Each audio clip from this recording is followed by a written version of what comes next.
So much love to you. So grateful for you being here in the journey. I will be back in 1 second. I gotta close the door. There we go. Beautiful. Thanks for bearing with me. So now it's just you and me. Welcome, welcome, welcome. So happy to see you here. So grateful to see you here. And so love. We're just waiting to get started, and we're gonna do some I love yous while we're waiting to get everything started. If you're here and it's your first time and you've never done I love yous with me, you're gonna roll up your sleeves, get ready, offer some love to yourself and to the world at large. So we're gonna start by kissing the left palm in our left hand. Mwah, I love you. Kissing the back of our hand. Then we're gonna do 1, 2, 3, 4, 5, 6, 7, 8, 9, 10, 11, 12 more kisses. Because you love yourself that much. I love you. I love you. I love you. I love you. I love you. I love you. I love you. I love you. I love you. I love you, MD. Play along. I love you. I love you. I love you. I love you. I love you. I love you. Melissa, if you want to hop on and chat with me about fats and fasting and all that jazz today, I'm totally happy to see you. She says she's got a bag of vitamins for you. Yeah, you do. Melissa's got amazing vitamins. She's got so much to say about mental health and optimum nutrition and living forever.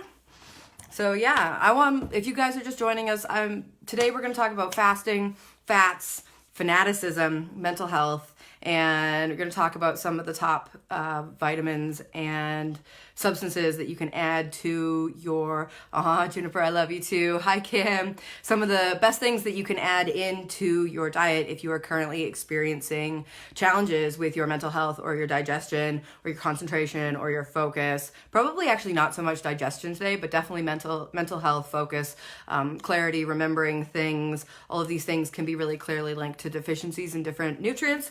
And so we're going to get into that today. And then we're going to talk about how all of it's a little bit made up and how it's more important to believe in what it is that you're doing than to do the right things. Yeah, to believe that you're doing the right things is more important, assuming those things aren't a couple of really clearly, obviously not so great for you things that are well documented across all this, documentation and personal experiences. Like methamphetamines, not the best for your mental health. Yep. But everything, we're going to talk about what that looks like, and that comes into fanaticism because being an addict can be a benefit for your recovery. People who don't have that fanatical piece don't often reach recovery in the same way that people who do have it do.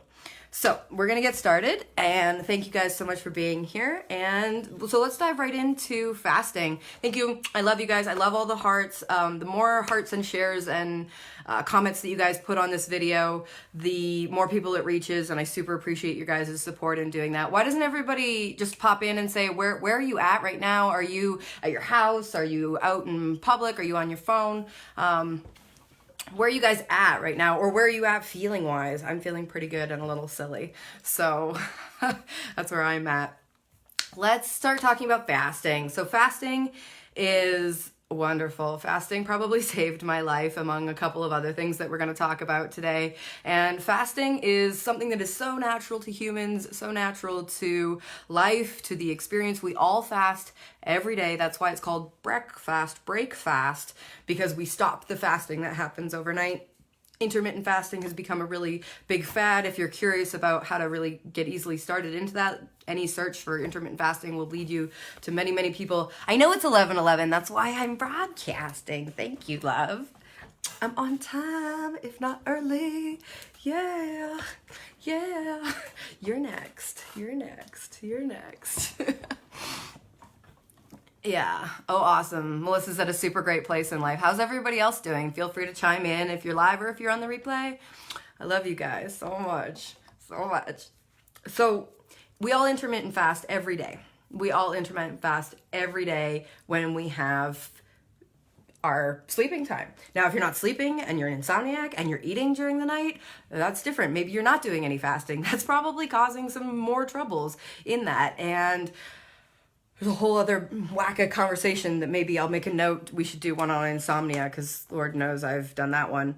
And I found some things that worked.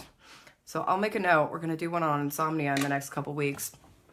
But we all fast every night. And one of the great things about fasting is that, thanks, Melissa, is that we do it every day. And so it's relatively easy to shift the way that we do it. Sorry, the lighting is all weird. I'm like, it's all, I just broke the leg on my tripod. Oh my God. Okay. This is a moment of like, I'm human too. Yep. Most days I'm human. Okay. Some days I feel like autistic and incapable of kind human interaction, but that's okay because we don't broadcast on those days. Love you guys. I'm just being real. Okay, so fasting. We do it every day. I still don't think I've been able to get past that sentence. And it's really easy to move our fasting window, whatever it is we're doing. Let's say most people do 8 hours, an hour before they go to bed, 6 hours of sleep, and an hour and not an hour in the morning. So 7 hours, maybe 6, 7, 8 hours. And it's well documented that if you fast for more than 13 hours, which is circadian rhythm. So when the lights go down, we stop eating. When the lights come up, we're allowed to start eating again. Moving into even that kind of rhythm with it helps balance the circadian rhythm, helps our bodies have a longer period that allows us to digest fully the food that we're eating. If you think of the poop chamber thing that goes through our body, basically you put stuff in and it pushes it out. But imagine if it was doing it on its own in a gentle way because it was just working well, right? As opposed to there are so many people. I read somewhere that, where did it go? I had a little ad here.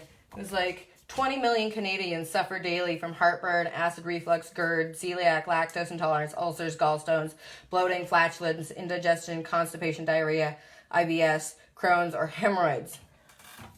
What? Yeah, thank you. If you guys are having a current issue, please post that in the chat. And if you're fasting currently, please also post that. I love to hear that stuff. This is really helpful to know where you're at so that we know where to start in terms of helping you achieve better health and wellness in your life, right? Because who wants to live forever? If you're super sick, it's no fun. We want to be healthy and vibrant while we're living for a long time. And that's available for the first time to our generation in terms of the technology, the nutrition, the capacity. We now have access to herbs and fungi and medicines, plant medicines that were previously only available to very specific parts of royalty and, different echelons of people that we now have access to as the average human being. We can now buy reishi mushrooms, which was previously reserved for emperors. We have that capacity. So we have the capacity to impact our lives in a really positive way. Yeah, if anybody is interested in learning more about ideal supplementation, Melissa definitely has, MD Sterling on Facebook here, has a wealth of knowledge in that, so feel free to reach out to her. I've seen wonderful, wonderful things from the work that she's done with people, so shout out to you, Melissa. I'm getting all over the place fasting. So if we're doing a 13-hour day fast, 13 hours a day is not that hard. That just means you don't do your evening snacks, or it means you push breakfast back a little bit. For me, I'm a push breakfast back a little bit kind of person. I'd rather forget about doing breakfast and then eat later in the day. Dawa, my dog just came in. Dawa, Dawa. He's so sweet. Hold on, you guys will love this. Dawa, Dawa, Dawa. Dawa, Dawa, Dawa. Yeah, he's so sweet. Everybody loves Dawa. Yeah. Okay. Dawa, you forgot to close the door when you... Okay. Extend that window by skipping breakfast and eating a really big lunch. I like to make my morning smoothie but not eat it right away. So I'll make it, pack it in a jar, and then take it with me for the day. That helps me to be in a place where I know I've got my nutrition prepped and I know it's going to be really good and really nutritious and I'm able to eat it when I want. That works really well when I'm also working and I just get distracted and totally wrapped up in what it is that I'm doing.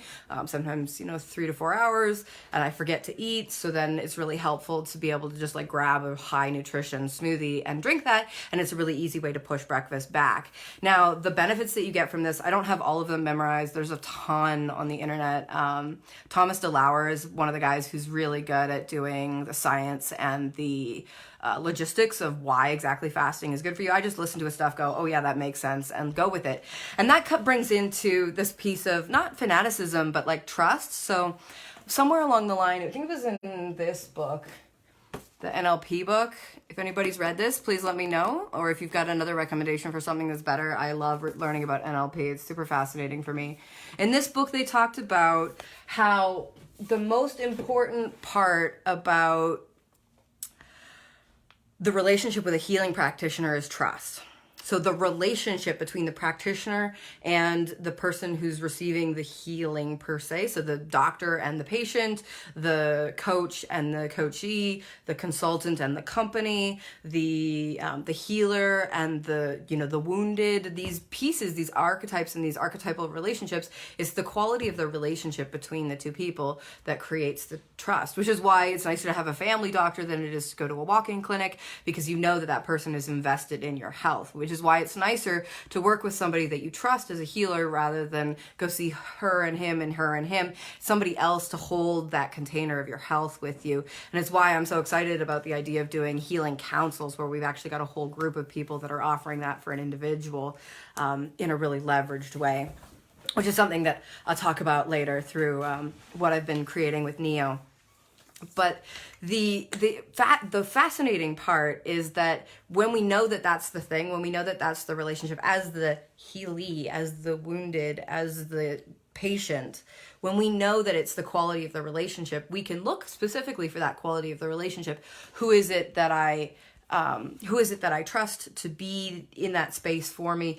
How am I able to deepen that trust? For me, whenever I go see like a Western medical doctor, it doesn't happen too often, but when it does happen, I make a point of shaking their hand because I'm a very touch-oriented person. And so then it helps me to connect with them and to feel open and available to what it is that they have to offer, even if I might not be trusting of the Western medical system in general as a, pleasant and beneficial place for me. So the quality of the relationship is one thing, and the other thing is a ritual. So surgery is a ritual. Taking a pill, taking antibiotics for a period of time is a ritual. Taking medication at certain times per day is a ritual. And that ritual, taking homeopathics in certain cue situations or certain times of day is a ritual. Doing singing bowls in the morning is a ritual. And utilizing different tools, smoking is a ritual. All of these things are pieces that we use to create a specific container for ourselves in order to shift our state. And that capacity to shift our state is really available for us at any time through any ritual that we may choose, or anything that we might happen to see or understand. So the ritual and the quality of the relationship are really important. And when we know that, we can create fanaticism within ourselves towards something in order to deepen its ability to impact us in terms of our healing, because we're placing so much trust and belief. It's like the placebo effect, but on steroids and intentionally, because you want the outcome. So we do this, you see this often happen in people who are following inspirational leaders, and they just like throw themselves into that practice and into that piece. They throw themselves into devotion to the guru, they throw themselves into devotion to the practice or the experience, and that allows them to move even deeper into that experience of transformation and healing in that way. And this is sort of the positive side of fanaticism. And you see this with people who are into fasting, with people who are into veganism. Thank you so much, guys. If you have anything that you particularly have been fanatical about, please put that in the comments. I know that for me, I've been fanatical about gratitude journaling. I've been fanatical about abusing myself in various ways. I've been fanatical about being able to show up for my son. I've been fanatical about my travel. I've taken, several things to maybe larger extremes than they could have, would have, should have. And I'm just going to pop up and close the door again because it got open and it'll make me feel a little safer. I'm still getting used to it too. Sorry, buddy. But this fanatical nature, I watched a TED Talk the other day. It was from this guy, and he was an addict. He said he was doing flats of beer and many, many drugs for many, many, many months and years of his life. He showed some photos. He was a big, fat, unhealthy looking, grumpy, sad looking dude. And there he was on stage in a suit. Hey, Joanne. There he was on stage in a suit, looking all pro, giving a TED talk, which means he's obviously done some things right. And he told the story of how he used the fanatical energy of his addictive personality to refocus that energy towards creating the life that he really, really wanted, to creating himself brand new, to creating himself in a really different way. And that fanatical energy was what got him there. And this is why at the beginning I talked about how, and if you didn't catch this from the beginning, feel free to start from the beginning and watch the replay over again later. And feel free to share with other people. When we are in this place of fanaticism, when we have this strength and I used to say that most of my favorite people were ex-Coke addicts, right? Because the kind of person who ends up as a Coke addict is somebody who has a lot of fire, passion, and energy for life, doesn't know how to handle it, doesn't know how to feel in their body, doesn't know how to feel connected to that space, and is looking and seeking for an extrasensory experience, is looking and seeking for something that resolves that tension between life and the real world. And if we were to simply teach people meditation, ecstatic meditation, where joygasmic meditation, where our bodies are alight with energy and our feeling space within that is so powerful. If we were able to teach people this really early on, they wouldn't need to turn to these other substances in order to create that experience. Now, plant medicine has its place. It has its place in medicine. It has its place in personal transformation. It has its place in shamanic awakening. It has its place in conscious evolution. Certainly, certain plant medicines, I have strong opinions about which ones, and that's my choice. And other people have different pieces too. Yeah, Juniper's saying there's a fermented rhodiola. So there's a product that's been a huge help in her journey of recovery. And then getting cardio, getting moving, and gratitude journaling. Beautiful. So yeah, we all have different practices that help each other. And that's part of why what I want to do is bring focus and awareness to what is working for people so that we can do more of that as a community and as a culture. That brings me really naturally, actually, to some of the things that have helped me in my journey. So I started this talk, if you're just tuning in, we started talking about fasting and fats and fanaticism and what some of the different pieces that can help bring about a shift from an experience of bipolar or ADD or ADHD or mania or depression or lack of mental focus, lack of memory, Alzheimer's, all of these things. I don't have the book right now because I lent it to a friend of mine whose children are experiencing some challenges with their focus and attention in school, and she doesn't want to put them on Ritalin, which is the medical profession's suggested offer, and which is something that can be helpful to people and has actually been shown in small doses to be boosting to the memory's cognitive effects. I think, don't quote me on that. That actually just came out of my mouth, but I do remember reading it somewhere.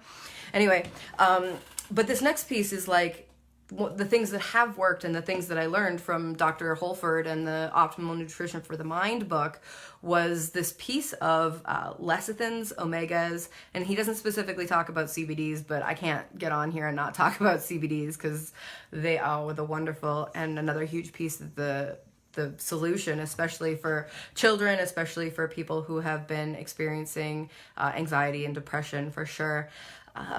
And part of this came up really recently because of a kid that I got to interact with. The impetus for this was, a 10-year-old boy who, after being upset about something, called his mom and said, I just want to kill myself. I just don't want to die. I just can't live like this anymore. It's so painful. I don't know what to do. And I overheard it because I was in the space and I went, oh my God, I've had those thoughts. I didn't have the safe space of relationship with my family or my friends to be able to say it. I'm so grateful that he feels safe to be able to say those things. Oh, yes. Are you okay? There's one person on still. If you're still on, can you give me some hearts so I know that it's still working? My phone was like, you can't spend this much time on Facebook. We're turning it off. Clearly I gotta modify that if I'm doing lives. Oh, beautiful. Thank you. Thank you. Thank you. Is that the beautiful Desi? I love you, Des. Yeah. Sorry about that. We had some technical difficulties. I don't remember where I was at. Fats are helpful. The boy. Thanks, Des. The boy. Yeah. Yeah, there was this boy. It would be challenging to be his mom. It would be challenging. It's challenging for me to hear it. I think that's where I left off. It was challenging for me to hear it because I've been there and I know what that feels like, and I don't want anybody to feel that. And it was explained to me, you know, when you look at that kind of behavior, he got in a bit of a scuff with his brother. He's got some ongoing scuffs with his brother, which to me says that there's unresolved past traumas between them. There's unresolved maybe karmic or past life issues between them. And those could be really quite simply resolved through a hypnosis session or through an NLP session or through some sort of like energetic clearing that's done on behalf of them if they're not willing to be in the place, in the space. All of those things can have really profound impacts on those like sibling dynamics. And then for the boy specifically, he named himself that he had felt uncomfortable in relationship with his sibling for some time, and so that it's that, you know, that's an opportunity for growth and for conversation. But a lot of people weren't raised in families where that kind of conversation was something that happened. When I tried to open that conversation in my extended family, I got like I was like, okay, you're still in your pain body, no problems, I'll wait another lifetime. Like, it's fine. You know, people aren't necessarily ready to do the work now. And then so that gives us the opportunity to do as much of the work as we possibly can do now in the moment for ourselves, for the sake of being here, for ourselves, for the sake of holding ourselves, for the sake of our improved experience. And when we're really dedicated in that, especially in relationship to family, especially in relationship to like partners and children and all of these pieces, it allows us to shift and to become more graceful and more loving within ourselves, which then allows them to move out of the habitual patterns of being in relationship with us, which then allows the family dynamic to evolve and move onwards, which is something that as light workers, we all have the opportunity to do within our family systems. So all of that coming back to this boy and the challenges that he was having and this pain body experience. And the pain body experience is part of human experience. It's like we just have it and we work with it on various levels. And what we can do within that specifically for this boy is what I saw was there was a slight scuffle and it went straight to, I need to die. Does anybody think maybe that's like a bit of a jump, a bit of a big jump to go from, you know, somebody pushed me to I want to die? So obviously there's something that's crossed in the wiring, and the wiring is happening really, really fast. And that's where lecithin comes in. So when I was initially introduced to lecithin, it was through True Hope, which is an Alberta-based company that I highly recommend if people have challenges with mental health, especially more serious challenges that are really impacting their lives. And it's basically, the idea is that there we go. Okay. So the basic idea is that the malnourished brain responds differently. So we said that's a big jump from, I got pushed to I want to die. It's a huge jump. And so what's happening is like the wires are crossed and they're going so fast. And lecithin comes in. If you imagine you had a tangle of copper wires, imagine you had a whole bunch of copper wires and they're bare and they're all just lying and touching. We imagine that's our brain not functioning. Okay, because what's supposed to be happening is that we've got all these wires with what's called a myelin sheath on it, which is the plastic on the outside of that copper wire that allows all of the wires to live in harmony inside of the brain and be in relationship to each other and not impact each other in ways that are cross current, right? So when the body is able to have that myelin sheath, when that body is able to have that connection in that way, then the thought doesn't go from I got pushed to I need to die quite so fast. It slows down, or maybe it disconnects and it rewires in a different way, and it rewires in a way that says, I got pushed, I know I'm always safe, I know mom loves me, I know that I'm safe in the world, I know that it was probably an accident, right? These are all more positive thoughts to have than I got pushed, I feel unsafe, I need to die, right? then we can see obviously how, feeling safe is a much more reactive path. The only reason why that original pathway might need to happen is if you were literally being pushed off a cliff, if you were literally being pushed off like a plank in a pirate ship, right? I can't think of very many other places where that might actually happen, but it gets stuck in the epigenetic imprint from past experiences from other people. It gets stuck in the personal experience that's overblown because we were 2 or 3 or 4 when it happened. And so these pieces are relevant to the healing experience. And so the place where lecithin comes in is that lecithin acts as that myelin sheath. And lecithin comes from soy, and it comes from sunflowers primarily. And you can get either of those in powdered form or capsule form, depending on what you prefer. If you want to do powdered form, it goes really well into a smoothie. Capsule form is more for people who are like, I love multivitamins. And you can get it. It looks, one second. It looks like, I'm digging through my vitamins. Looks like this in capsule form. If we imagine this is like a typical omega. Would you like the red pill or the yellow pill today, darling? So red pill, sort of like brownish actually, is lecithin, and is one of the things that if your thoughts are going too fast, too far, too wild, too crazy, they're going all different directions, or if you're struggling with ADD or ADHD, then lecithin is something that can help with that journey, and is well documented for supporting the brain in that way, and it's readily available through health stores. If you want my link for it, just send me a PM and I'm happy to respond with that. I think all the vitamins that I suggest are listed online somewhere, but I don't remember where right now. So the other piece, we're talking about fats. So we talk about omegas. So omegas are primarily from hemp seeds or fish oils or flax seeds.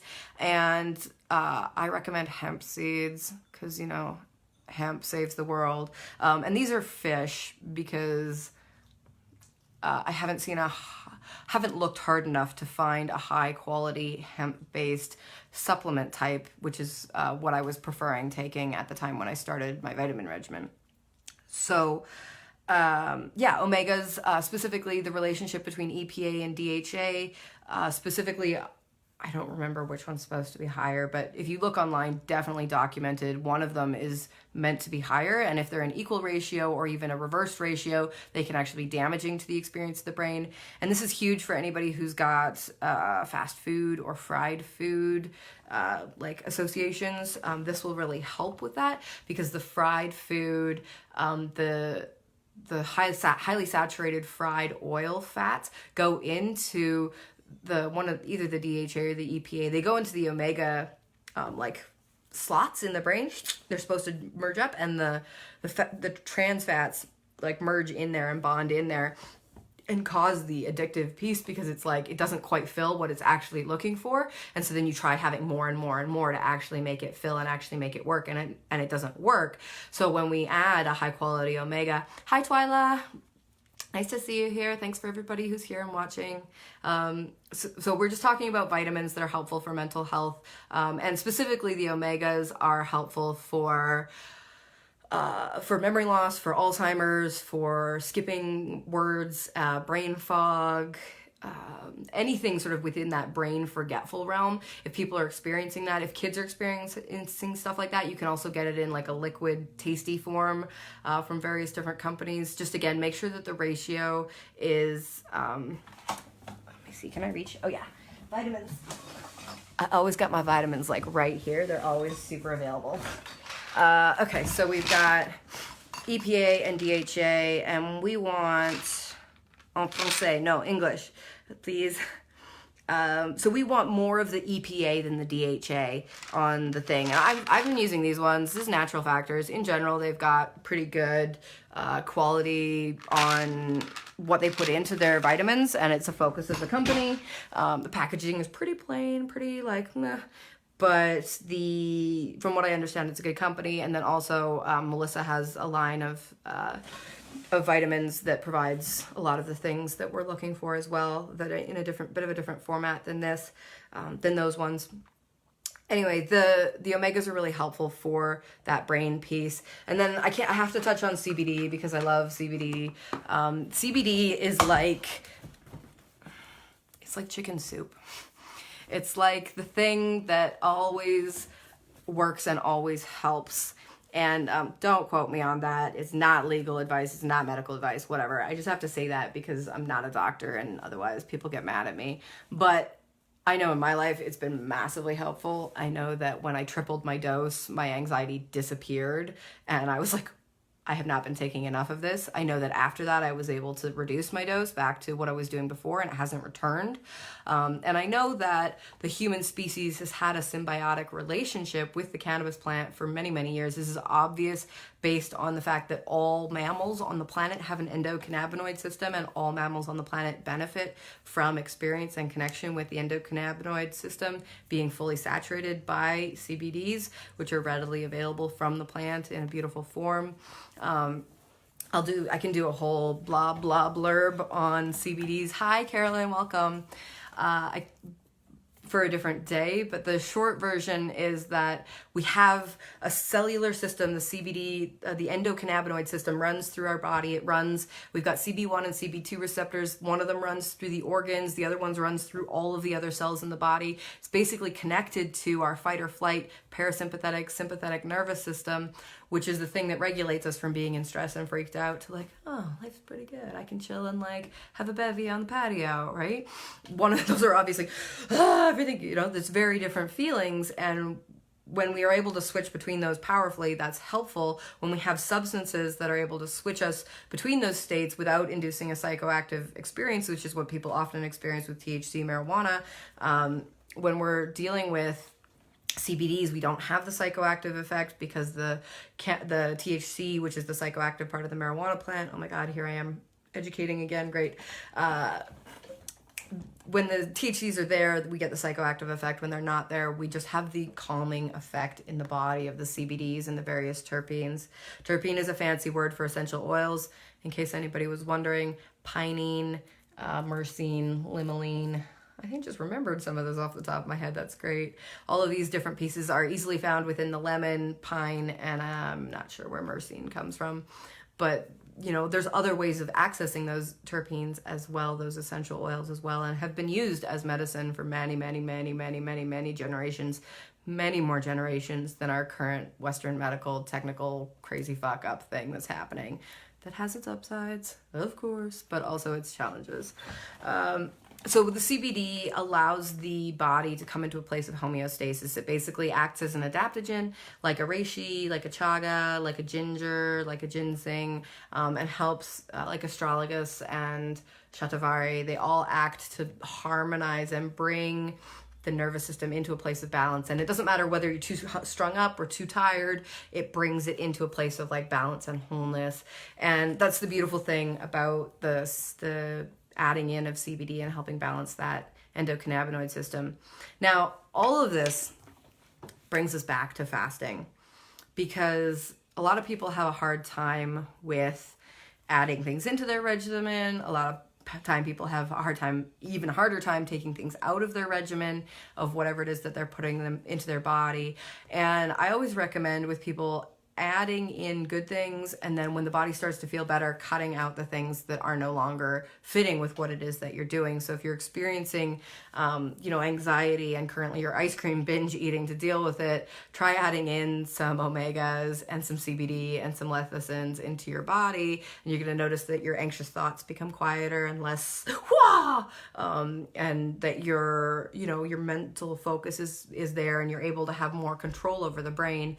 I know that in my experience, I spent 4 or 5 years purely in the mental realm, purely working on thoughts and limiting beliefs and concepts and ideas and past traumas, all from a very mental space.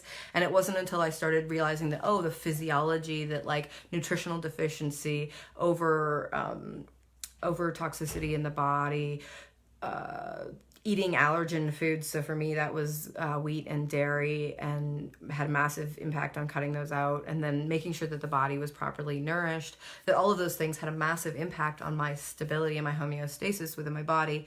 And if we were to combine the two, if you were to bring that mental side in and the nutritional side at the same time, I can only see that the experience would be much more transformative in a much faster way, which is what I'm working on helping to create with people. Yeah, and so fasting is really helpful in that, because fasting helps build strength. It helps build mental strength to say, I'm in control of those habits. I'm in control of what happens. If you say, I'm not going to eat breakfast till 11 a.m. and you wake up and your tummy's like, I'm hungry. This is so hungry. I don't know what to do. You have the opportunity to sit with those uncomfortable experiences. You have the opportunity to sit with how much you're dependent on whatever it is you eat for breakfast in the morning to help yourself feel calm and rational and reasonable. And you get to bring in a higher version of yourself that says, actually, I'm okay regardless, and I can do this regardless, and I don't need XYZ in order to be there. And it brings this inner strength back to the body that allows you to be really, really strong in that. Now, if you're experiencing like active, massive mental health challenges, it may not be the best solution for you right this moment.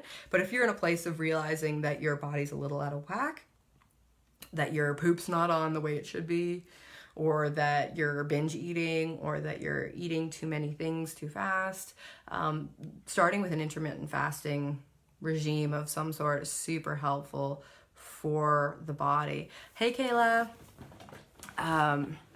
Super, super helpful for the body. And we all have the capacity to have a greater experience of mental health, mental wellness. We all have a capacity to improve where it is that we're experiencing.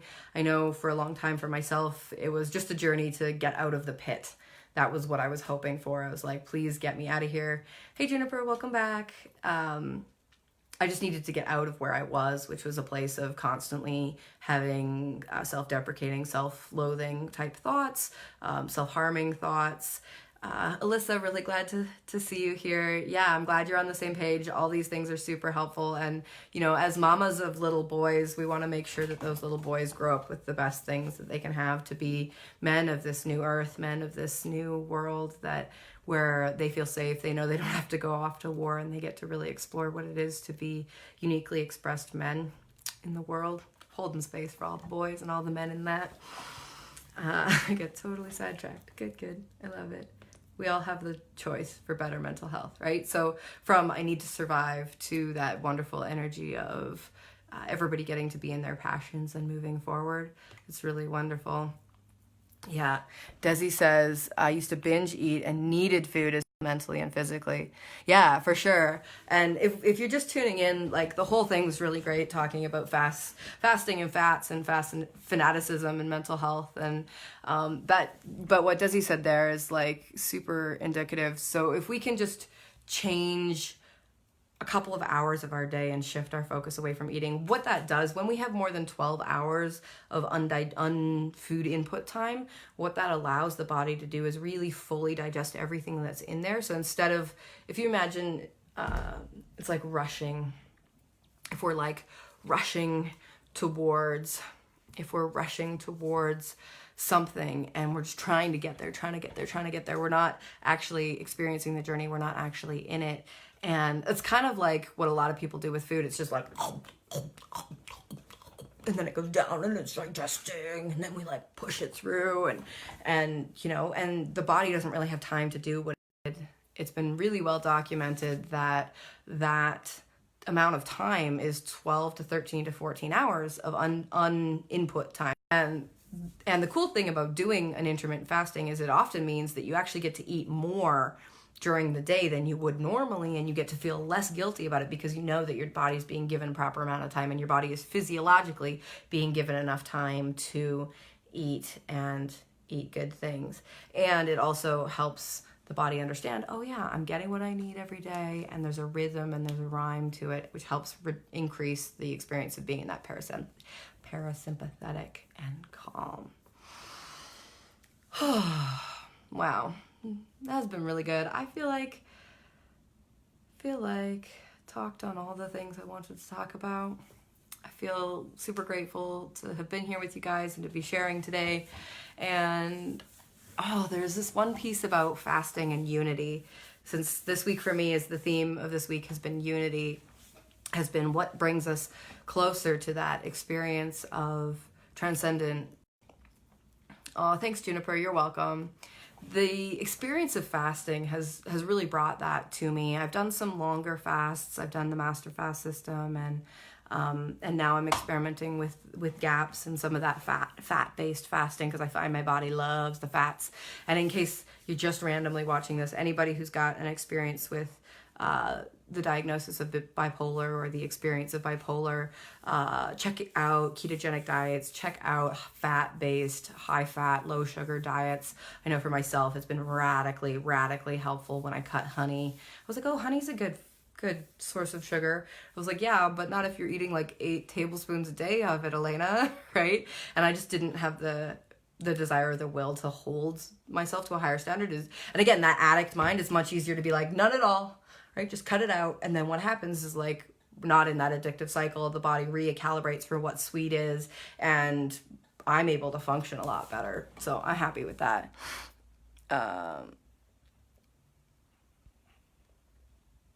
I'm grateful to have caught you live too, Desi. Beautiful to be here with you.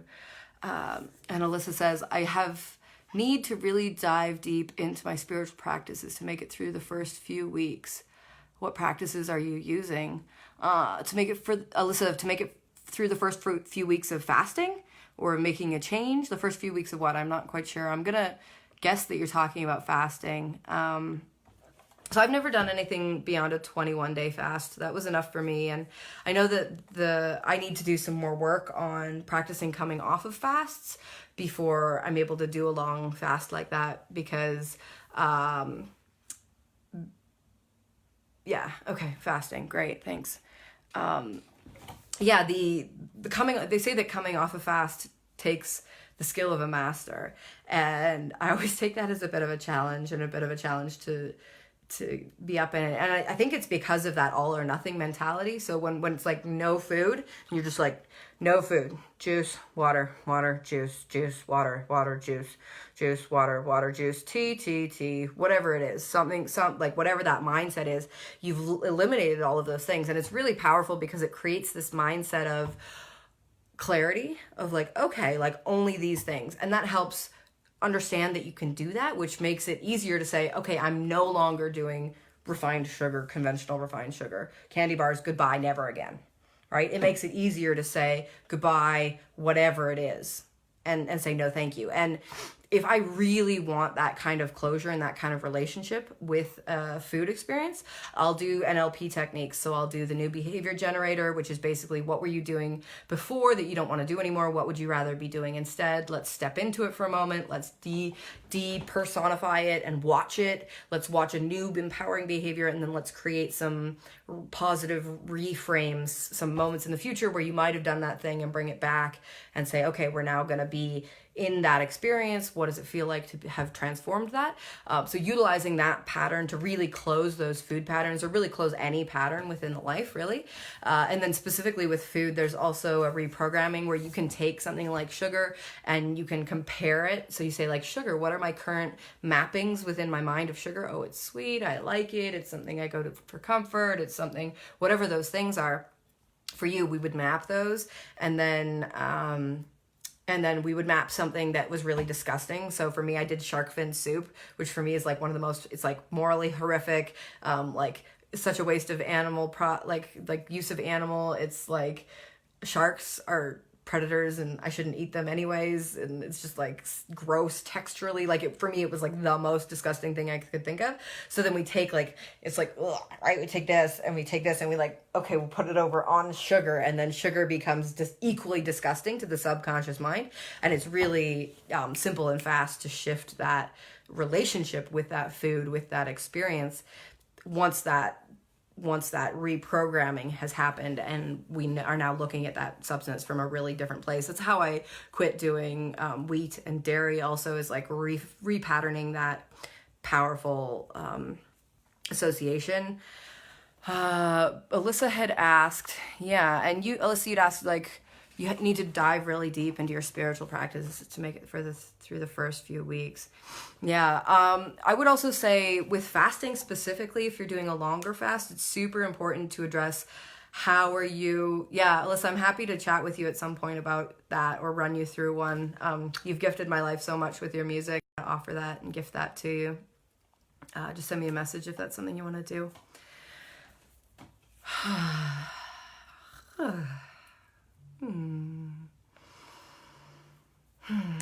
Yeah, and those first few weeks of a fast, I mean, a few weeks of a fast, of course you have to dive into your spiritual practices. There's one of the reasons I love it is because of this experience of unity. You remove the option of suppressing your discomfort with food. You remove the option of suppressing your discomfort with distraction in some way and like soothing. And that's really jagged to the normal human experience of like the baby experience of like mom is safe, breast is safe, love is safe, right? A lot of people, unfortunately, a lot of people were raised without that.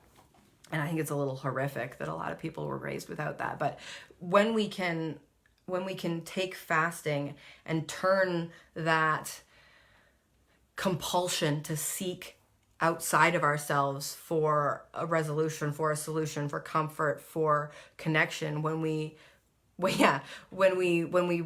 use fasting to utilize that and see it different. Welcome, Fred.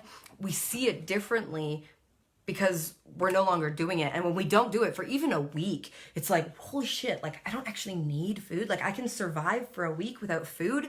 This thing that I've eaten every single day of my life, that I've had forced on me, that my parents forced into me, that my caregivers, whoever that was, like forced into me because of their pain bodies and their patterning, is a massively powerful way to clear your ancestral karma, to be like, When I was fasting long term, I was fine in every room but my mom's kitchen.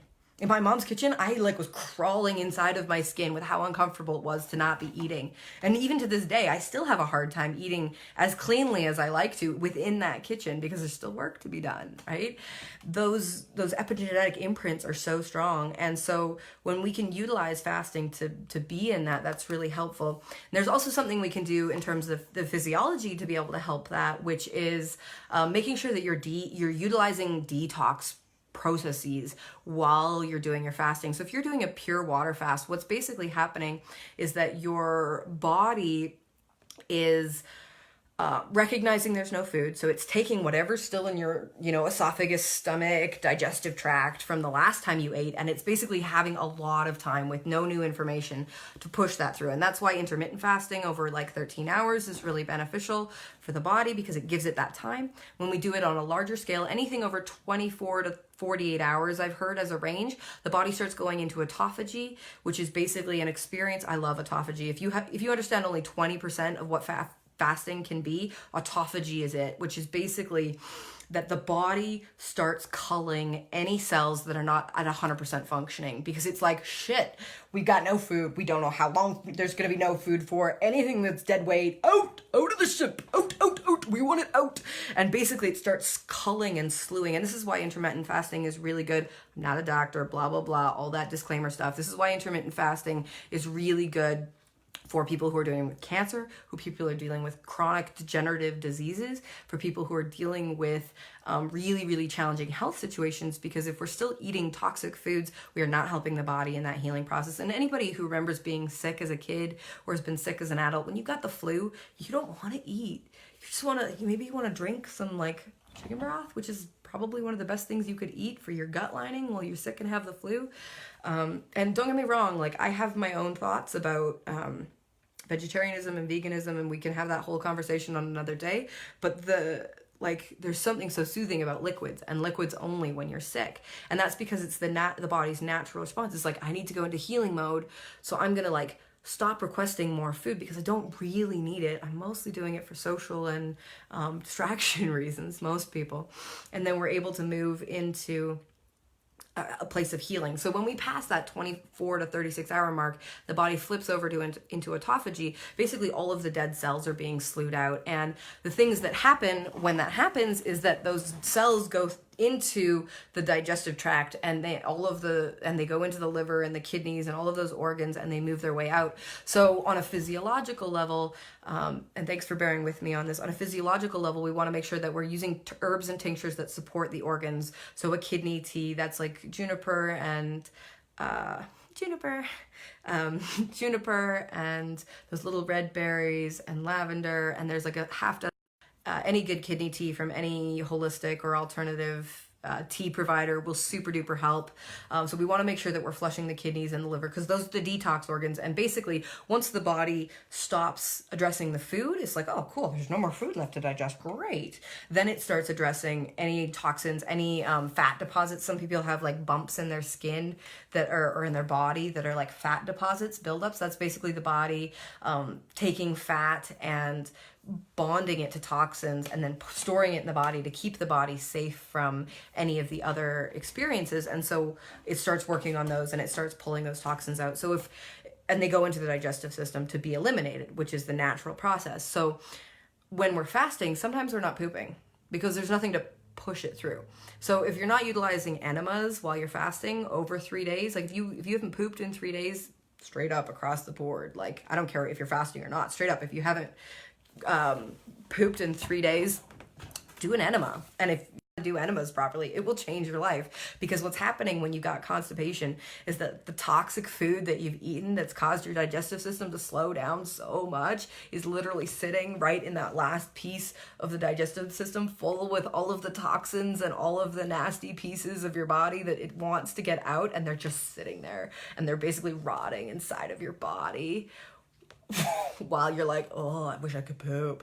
And it's like, guys, grab an enema bag. It's $20 on Amazon. Shove it up your butt. Learn how to do it. Get that stuff out of there so it's not sitting there. When I was still binge eating dairy and bread on a quasi-regular basis, my life experience improved dramatically when I would enema the next day in the morning and get that stuff out of there as fast as possible so that it wasn't sitting, continuing to cause a problem, right?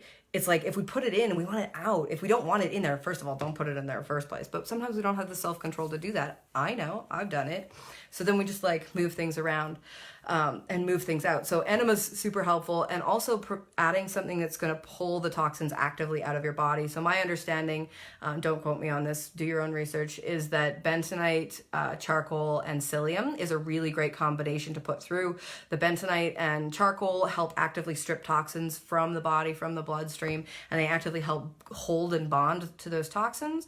And if you think about that, that's basically dirt and fire. So these are things that we're missing in our diet when we move to a stove-based, fully automated food production system, right? So these are things that would have naturally been included in the human diet before.